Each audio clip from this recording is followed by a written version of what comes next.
দ্রুত গতিতে এগিয়ে যাওয়ার পথে বিশালগড় ব্রিজচমনি এলাকায় লরির সঙ্গে সংঘর্ষ হয়। এতে মারুতির ডান দিকের অংশটি দুমড়ে মুচড়ে যায়। অল্পেতে রক্ষা পায় মারুতি গাড়িতে থাকা যাত্রী সহ চালক।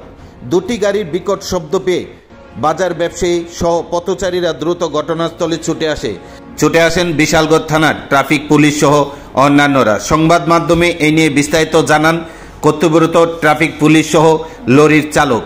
অল্পেতে রক্ষা পেল। আমি এটা যে মেজরে বাম দিকটা আইয়া মারুতি দাঁড়িয়ে আসছে বাম সাইডে, মারুতির সামনে ঢুকে দিয়েছে। মানে কি রং সাইডে ছিল? হ্যাঁ, রং সাইডে ঢুকে দিয়েছে। আচ্ছা, আপনি কি ট্রাকের ড্রাইভার ছিলেন? হ্যাঁ হ্যাঁ। কেউ আহত হয়েছে? না, কেউ আহত হয়নি। এটা কোন জায়গা?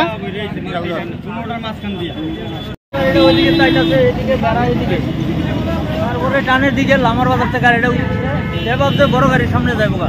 আচ্ছা, যাইতে পারছে না, টস হয়ে গেছে। মানে মারুতিটা রং সাইডে ছিল? লামার বাজার থেকে রং সাইডে আইয়া উঠে